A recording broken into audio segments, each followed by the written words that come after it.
William Mitch Miller was an American oboist, conductor, recording producer and recording industry executive.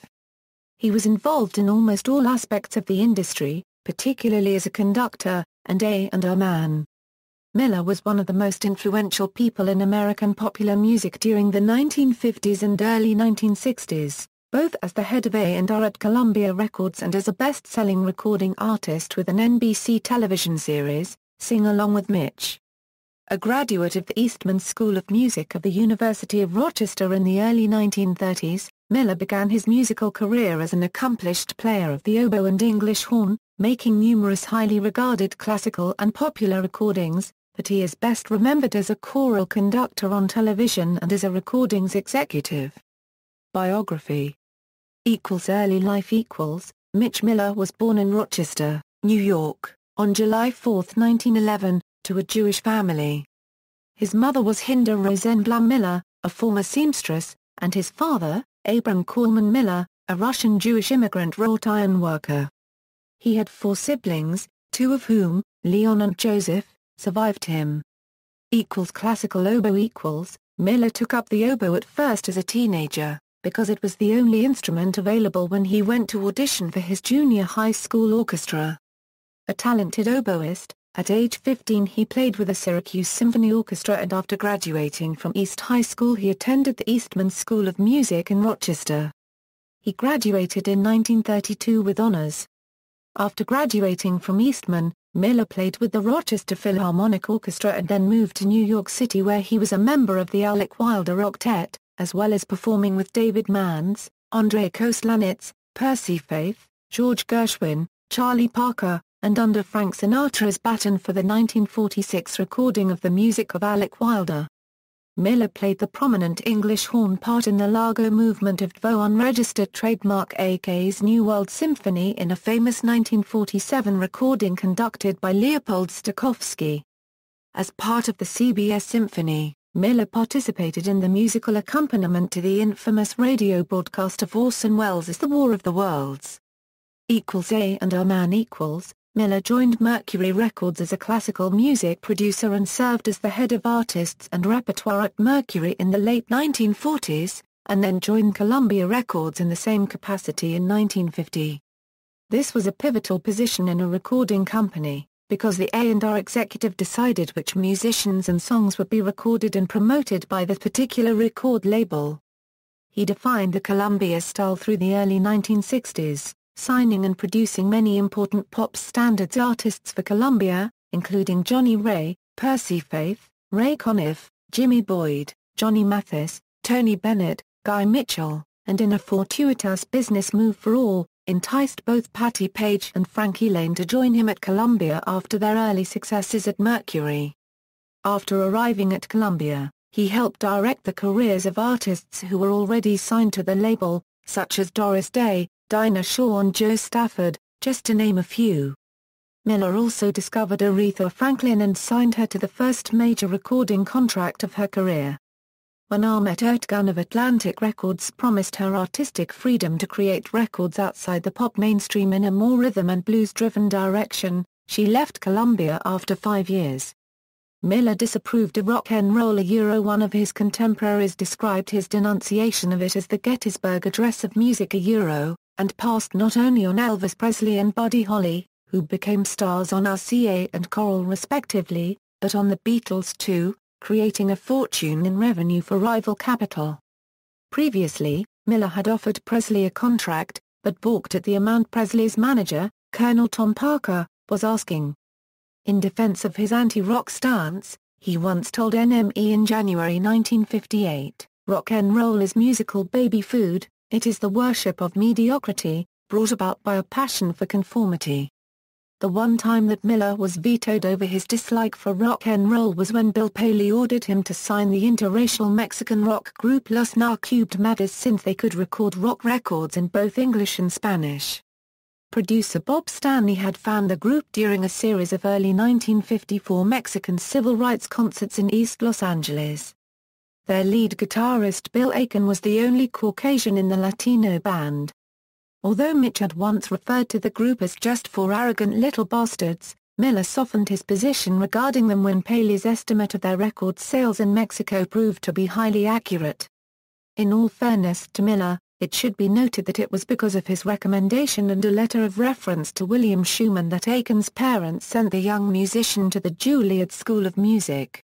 Despite his distaste for rock and roll, Miller emphasized emotional expression over vocal perfection and often produced records for Columbia artists that were rockish in nature. Songs like A White Sport Coat by Marty Robbins and Rockabilly by Guy Mitchell are just two examples.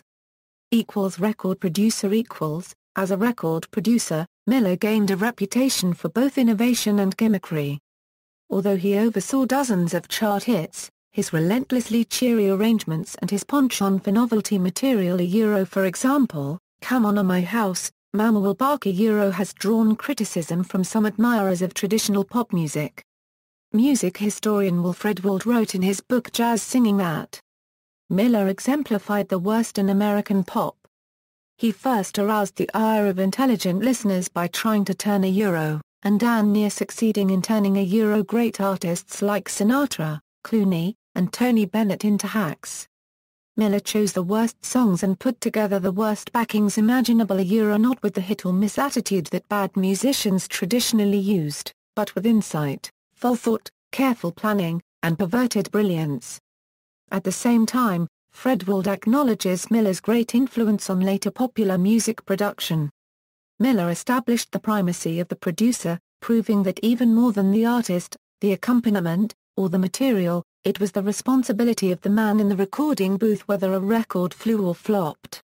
Miller also conceived the idea of the pop record sound per se, not so much an arrangement or a tune, but an aural texture that could be created in the studio and then replicated in live performance, instead of the other way around.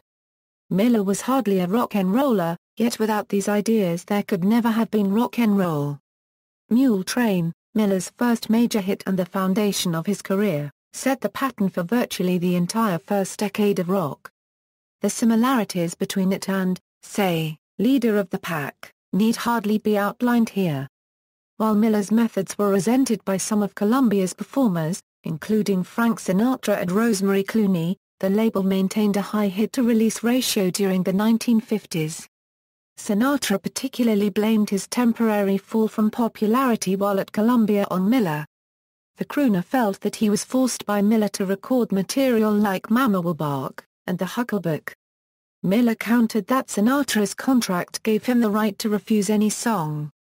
Recording artist. In the early 1950s Miller recorded with Columbia's house band as Mitchell Miller and his orchestra. He also recorded a string of successful albums and singles, featuring a male chorale and his own distinctive arrangements, under the name Mitch Miller and the Gang starting in 1950. The ensemble's hits included the children's marching song, Xena, Xena, Xena, and The Yellow Rose of Texas, which topped the U.S. Billboard chart, sold over 1 million copies in the U.S. alone, and reached number 2 in the UK singles chart. Miller's medley of the two marches from the Bridge on the River Kwai, the River Kwai March, and Colonel Bogey March, lasted 29 weeks on the Billboard pop charts in 1958, longer than any other record completely within that year. In 1957 Miller's orchestra and chorus recorded U.S. Air Force Blue, a U.S. Air Force recruiting song, in a format that today would be called music video. He and his orchestra also recorded children's music for the Golden Records label. A choral group called the Sandpiper Singers provided the vocals for these recordings, including an album of Mother Goose nursery rhymes. In 1961, Miller also provided 2 choral tracks set to Dmitri Tiomkin's title music on the soundtrack to The Guns of Navarone. In 1962 they sang the theme of The Longest Day over the end credits. In 1965 they sang the Major Dundee March, the theme song to Sam Peckinpah's Major Dundee. Though the film was a box office bomb, paradoxically the song remained popular for years. In 1987, Miller conducted the London Symphony Orchestra with pianist David Golub in a well-received recording of Gershwin's An American in Paris, Rhapsody in Blue, and Concerto in F. Sing Along with Mitch. In the early 1960s, Miller became a household name with his NBC television show Sing Along with Mitch, a community sing program featuring him and a male chorus, an extension of his highly successful series of Columbia record albums of the same name. In keeping with the show's title, viewers were presented with lyrics at the bottom of the television screen, and while many insist there was a bouncing ball to keep time, Miller correctly said this was something they remember from movie theater sing-alongs and cartoons. Singer Leslie Upgams, pianist Dick Hyman, and the singing Quinto sisters were featured on Sing Along with Mitch. One of the singers in Miller's chorale, Bob McGrath, later went on to a successful career on the PBS children's show Sesame Street. Sing Along with Mitch ran on television from 1961 until it was cancelled in 1964, a victim of changing musical tastes. Selected repeats aired briefly on NBC during the spring of 1966. However, the show's primary audience was over the age of 40 and it did not gain the favor of advertisers targeting the youth market. The show's format remained popular in England, where comedian Max Bygraves hosted his own version, Sing Along with Max. Miller left Columbia Records in 1965 and joined MCA Incorporated as a consultant, signing the same year with MCA's Decca Records subsidiary. In later years, Miller would carry on the sing-along tradition, leading crowds in song and personal appearances. For several years, Miller was featured in a popular series of Christmas festivities in New Bedford, Massachusetts, leading large crowds singing carols. Miller hosted a 1981 TV reunion of the Sing-Along Gang for NBC. Miller also appeared as host of two PBS television specials, Keep America Singing, and Voices in Harmony, featuring champion quartets and choruses of Spebska and Sweet Adelines International. He also appeared conducting regional orchestras and filled in many times as guest conductor of the Boston Pops Orchestra. Parodies: Steve Allen once performed a pointed satire of Sing Along with Mitch, with the comedian made up as Miller and robotically bending his arms a la Miller while conducting. The sketch spoofed the show's production values, including cameras panning among the vocalists, going out of control and knocking them over, then chasing Allen out of the studio and onto the roof. Ross Bagdasarian produced an animated spoof in a segment of The Alvin Show, with the David Seville character conducting the Chipmunks in Miller's herky-jerky style, singing Down in the Valley while scrambled lyrics appeared on screen. Stan Freberg, who had previously recorded Wonderful, a scathing satire of the Lawrence Welk Show, presented an equally brutal satire of the show, Sing Along with Freeb, on his February 1962 ABC special, The Chun King Chow Mein Hour. Jonathan and Arlene Edwards produced an entire album of off-key sing-along in the Miller style, which supposedly greatly angered him. On the cartoon series The Flintstones, Fred and Barney appeared on the Hum Along with Herman show, another satire of Miller's show. In 1999, Amazon.com referenced Sing Along with Mitch in Christmas commercials, featuring a male choral group nicknamed the Sweatermen singing subtitled songs about the company. The advertisements carefully copied Miller's 1961 Christmas special, complete with identical choral arrangements, choreography, and set design.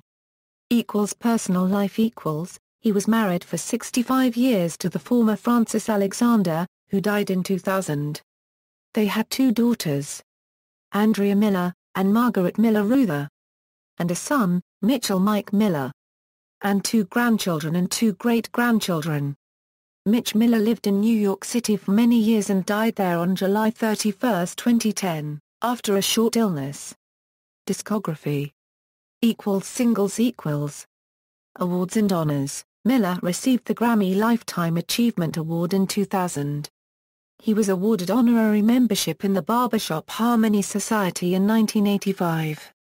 He was inducted into the Rochester Music Hall of Fame in 2013. References.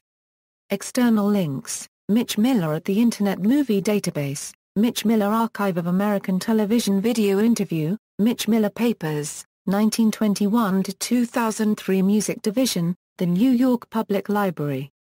Mitch Miller at Find a Grave.